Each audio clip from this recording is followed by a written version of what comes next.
오늘 말씀은 고린도후서 2장 5절부터 11절까지의 말씀입니다. 근심하게 한 자가 있었을지라도 나를 근심하게 한 것이 아니요 어느 정도 너희 모두를 근심하게 한 것이니 어느 정도라 하면 내가 너무 지나치게 말하지 아니하려 함이라. 즉 고린도 교회에 와서 바울의 사도권을 부인하고 바울을 비난하던 자들, 그들의 유혹을 받아서 동일하게 같이 바울을 비난하고 또 바울을 불신하던 고린도 교인들이 있었습니다. 즉 근심하게 한 자가 있었을지라도 나를 근심하게 한 것이 아니요 어느 정도 너희 모두를 근심하게 한 것이니, 바울을 흔들고 고린도 교인들을 시험 들고 미혹했던 사건은 바울 개인에게만 힘든 것이 아니라 고린도 교회 전체에게 근심거리였습니다. 그것을 이야기하는 겁니다. 저들이 너희를 미혹하고 시험 들게 해서 나를 비난하고 욕하고 무시하고 있는데 그것은 나만 괴롭고 나만 가슴 아프고 상처받은 일이 아니라 고린도 교회 전체 너희들에게도 큰 근심이요 상처요 아픔이었다.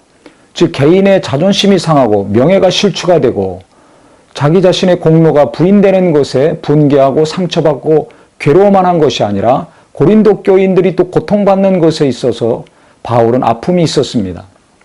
그러니까 고린도 교인들에 대한 바울의 마음이 어떠한지 우리가 성경을 통해서 계속해서 확인할 수가 있습니다.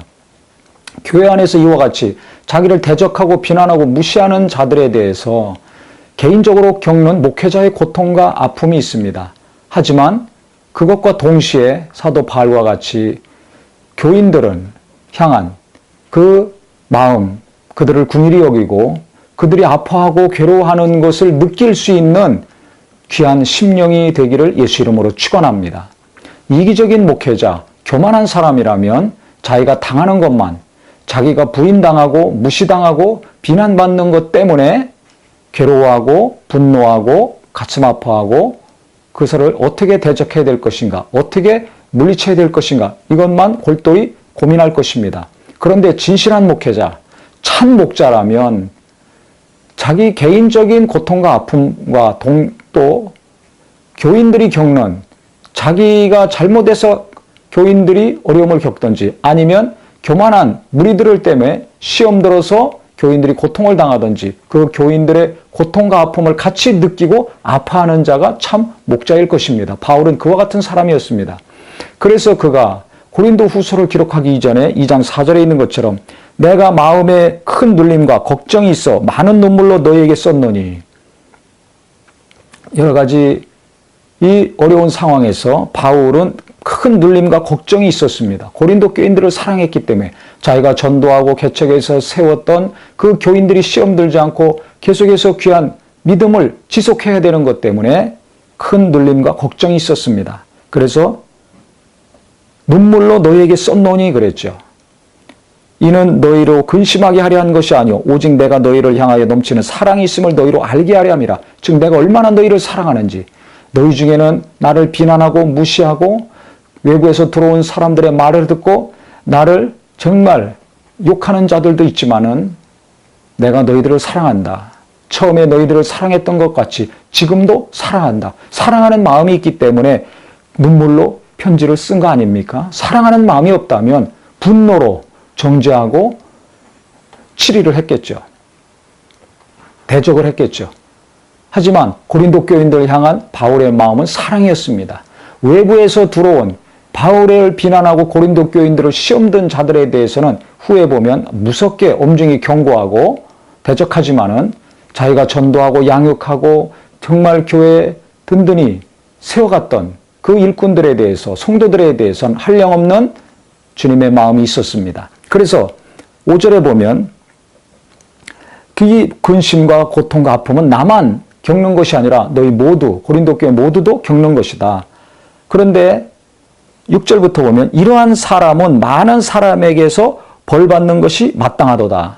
즉 고린도 교인들 중에서 시험 들어서 교회를 분란시키고 바울에 대해서 안 좋은 말과 행동을 했던 사람들, 이들이 벌을 받는 것이 마땅하도다 그랬습니다. 즉 치리를 받은 겁니다. 징계를 받은 겁니다. 문제가 있었던 사람들이 징계를 받은 다음에 회개를 했던 모양입니다. 돌이킨 거죠. 그래서 그런즉 너희는 차라리 그를 용서하고 위로할 것이니 그가 너무 많은 근심에 잠길까 두려워하노라. 그래서 징계를 받고 회개하고 돌아온 사람들은 용서하라. 그리고 위로해줘라. 너무 많은 근심에 그들이 잠길까 두렵다. 진정으로 회개했다면 징계를 통해서 치리를 통해서 정상적인 믿음으로 돌아온 사람이라면 교회에서 받아줘야 될 것입니다. 그래서 바울이 그들 내치지 말고 그들 회개하고 돌아왔으니까 용서하고 위로해줘라. 계속 근심하고 두려워하면 안 된다.